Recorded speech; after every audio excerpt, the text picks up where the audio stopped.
Bonjour et bienvenue sur ma chaîne. Aujourd'hui, je vais vous présenter le Ganzo G729. Donc, hop, Ganzo, c'est une marque chinoise. Des couteaux pas chers, commandés sur AliExpress en général. Alors, c'est fourni dans une boîte comme ça, avec une petite pochette, dans un sachet. L'emballage est assez correct. Alors le G729, comme vous le voyez, le G729, c'est l'exacte copie du Paramilitary 2 de chez Spyderco. Sauf que ils ont mis l'Axis Lock. Voilà, hop, vous voyez, ça y ressemble beaucoup. Bon, je l'ai pas, je peux pas vous comparer parce que je l'ai pas le Spyderco. Alors, la lame est en 440C, c'est inscrit là. Hop. Ici, là, on voit 440C G729, l'inscription avec le logo Firebird.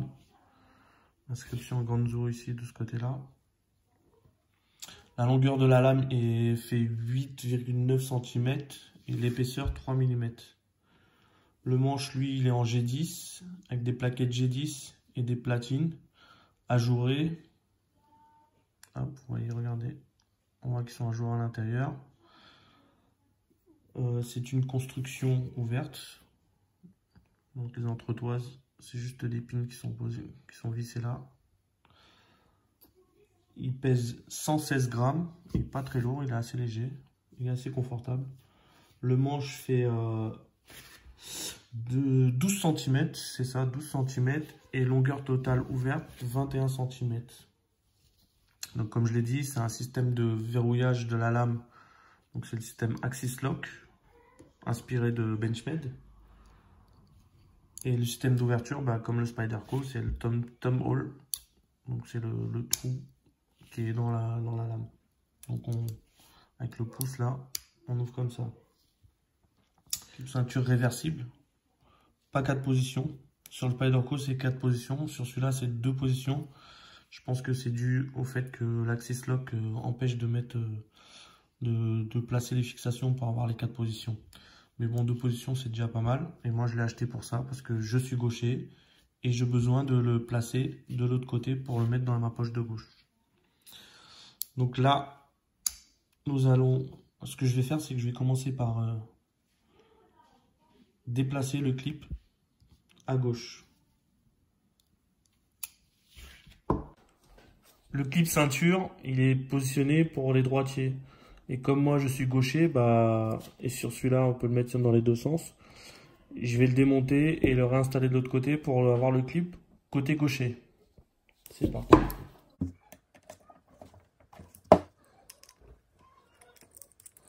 Bon, 3 vis à dévisser, rien de plus simple. Faut juste faire attention. Voilà. Je vais en profiter pour le démonter et desserrer aussi, en fait, assouplir le ressort de l'Axis Lock qui est là, qui est super rigide quand même. Il est assez difficile. Donc pour l'ouverture et la fermeture, c'est assez compliqué, enfin c'est assez raide. Du coup, pour donner un peu de souplesse dans l'ouverture et la fermeture, je vais démonter et resserrer un petit peu les deux petits ressorts qui sont sur l'Axis Lock.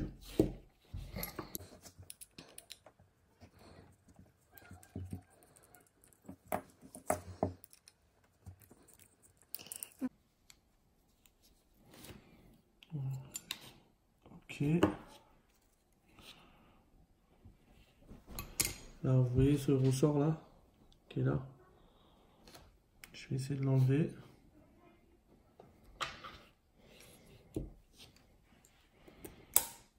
Voilà.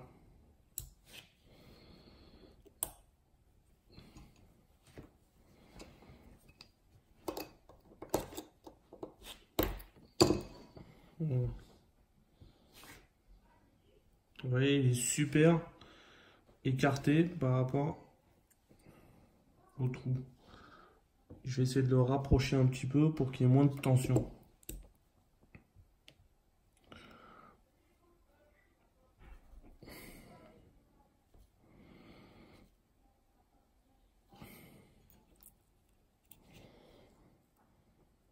C'est pas mal, encore un peu.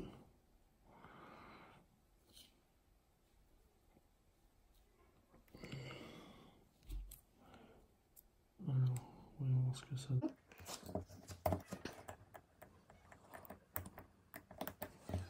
Ok.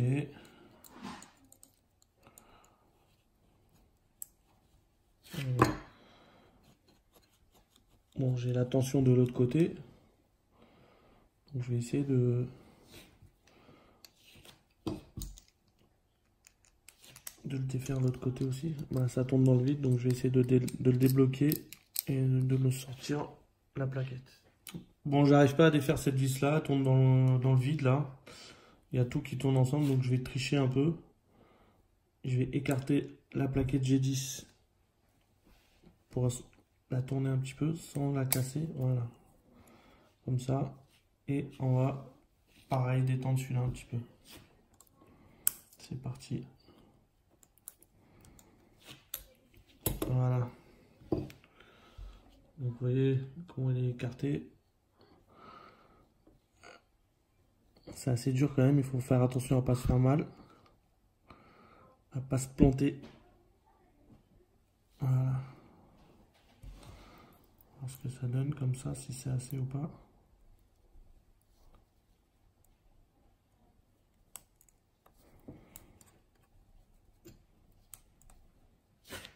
Alors, bien, voilà. Donc voyons voir. Ouais, c'est un peu plus souple, hein. C'est un petit peu plus souple. Bon, maintenant, on va procéder au montage. Bon, ça y est, j'ai galéré pour remettre. J'ai graissé un petit peu les rondelles aussi, du pivot. Et là, je referme et on va faire un petit test. Encore deux vis. Et on met le clip. Clip ceinture, côté gaucher.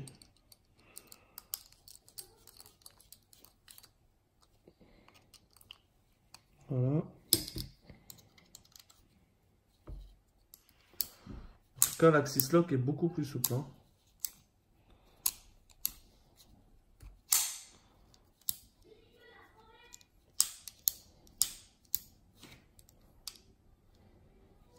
Ouais. Hop, ça tombe tout seul. Les clips, ceinture maintenant.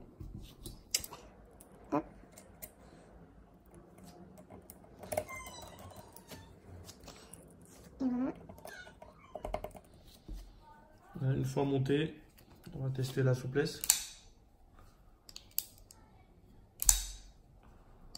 Ça s'ouvre beaucoup plus facilement et ça se referme surtout beaucoup plus facilement.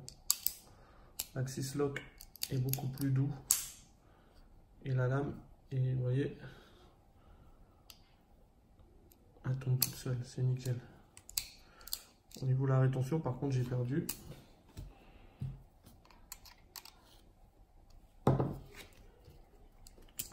La rétention, c'est mieux. Si je force un peu, ça s'ouvre.